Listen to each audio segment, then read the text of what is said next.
जय शनिदेव भक्तों, जय शनिदेव।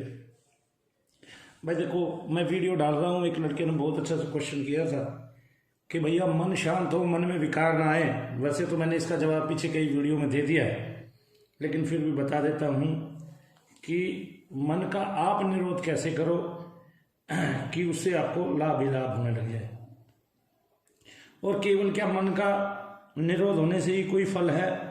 ऐसे, क्योंकि जब मन का निरोध आप करते हो तो ये जड़त्व है और जड़ समाधि के रूप में ये जाना जाता है। ठीक है ना? जैसे आप इच्छा तो कोई कर नहीं रहे, ये तो जड़त्व है, लेकिन ये जड़ समाधि के रूप में जाना जाता है, क्योंकि इसमें भगवत इच्छा भी उत्पन्न नहीं है और इसलिए ये जड़ समाधि है। आप मांग कुछ नहीं रहे संसार से आपको चाहिए कुछ नहीं, भगवान से भी आपको कुछ नहीं चाहिए, आप ईश्वर को भी नहीं मान रहे, और वहां पर ये जो है बहुत ज्यादा शक्ति उत्पन्न नहीं करता है। मैं मानता हूं उससे भी आपकी गति होती है और आप उच्चता को ग्रहण करते हो। लेकिन जो मन में स्थूल भाव है, अभी स्थूल भावापन है, वो यद्यपि विकसित है, यानी कि इखरा बिखरा हुआ है, उसे समेट लेने से भी वह स्थूल ही रहेगा, यानी कि उसमें जड़त्व ही रहेगा। लेकिन उसको सूक्ष्म करना चाहिए, वासना रहित करना चाहिए, किंतु यह तो बिना आग के हो नहीं सकता। इसलिए बड़ा संघर्ष जो है वो तीखा करना ही करना पड़ेगा। पहली बात तो आपको ज्ञान का सहारा लेना पड़ेगा, ज्ञान की प्रकाष्ठा तक जाना पड़ेगा, ज्ञान के लिए जो है ललायित रहना पड़ेगा और अपने ज्ञान चक्षुओं को खोलना पड़ेगा। और ज्ञान अग्नि के जलने से ही वासना की कटेगी और मन जो है वो स्थूल रहित होके चेतन अवस्था की तरफ दौड़ेगा। अतएव जो है मन को उधर ले जाने के लिए हमें मंत्र जरूर चाहिए, और जब मंत्र से संघर्ष होगा तो तेज का विकास होगा, और जो मन में ग्लानि है, कांति है और विकसित भावापन है, आवर्जना है, वो दूर हो जाएगी। तो इस तरह से मन का त्राण, मन का जो है वो चैतन्य संपादन और मन का शोधन आपका जारी हो जाएगा। तो मन के स्थिर होने से संघर्ष होता है, तो संघर्ष फिर खूब जोर से होगा, आग तुरंत जल जाती है। जैसे मन स्थिर हो गया, मन जो है जड़ समाधि हो गया। अब इसमें जब हम मंत्र रूपी जो है जाप चालू कर देंगे, मंत्र जब चालू कर देंगे और मन में जो है इच्छाएं तो रही नहीं है, तो ये संघर्ष तीव्र होके अग्नि जो है वो तुरंत जल जाएगी।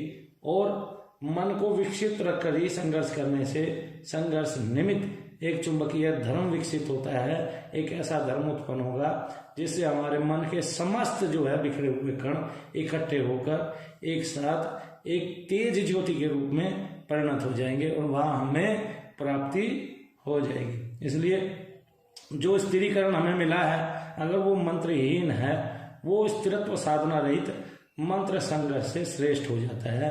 तो अभी उसमें साधना रहित था, वो जड़ भावापन हो गया और एक तरह से जड़ समाधि के रूप में हो गया, जड़त्व हो गया।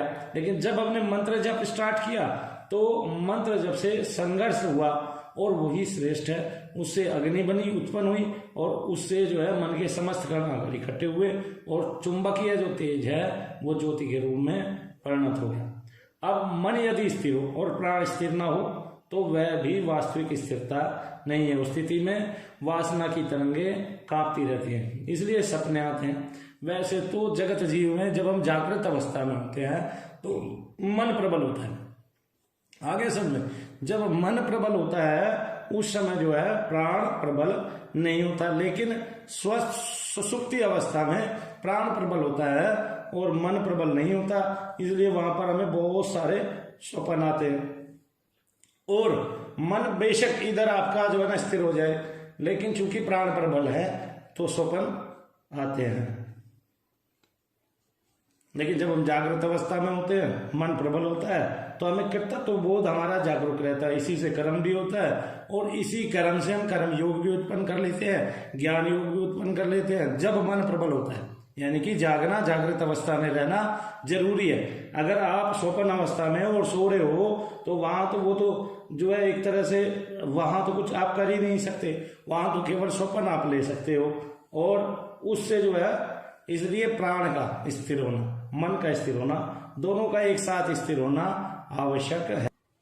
और जब हमें स्वप्न आते हैं तो वो कर्म प्रधान तो होते नहीं है, और वो भोगावस्था मात्र हमारी रहती है। इसलिए मन के साथ साथ प्राण का भी स्थिर होना जरूरी है। जब मन और प्राण का ऐक्य के बिना जो है ना ज्ञान नहीं होता, और जब मन स्थिर होता है तभी प्राण भी स्थिर होता है। ये एक तरह से एक सुमेरु के दो पर्वत के टीले हैं, ये एक ही पहाड़ है और उसकी दो भुजाएं हैं, कुछ भी मान लो इसको। लेकिन जब योगी, भक्त योगी क्या करता है, भक्त योगी भगवान का भजन करता है, भजन करते करते उसका प्राण स्थिर हो जाता है, तो उसका मन स्थिर हो जाता है, उसका प्राण फिर अपने आप स्थिर हो जाता है। साथ ही होती है, दोनों प्रक्रिया साथ ही होती है। जो प्राण का साधन करते हैं, योगी लोग प्राण का साधन करते हैं, भक्त मन का साधन करता है, मन स्थिर हो जाता है। योगी लोग प्राण का साधन करते हैं, उनका प्राण स्थिर हो जाता है, लेकिन उनका भी जब प्राण स्थिर होता है तो मन साथ में स्थिर होता है।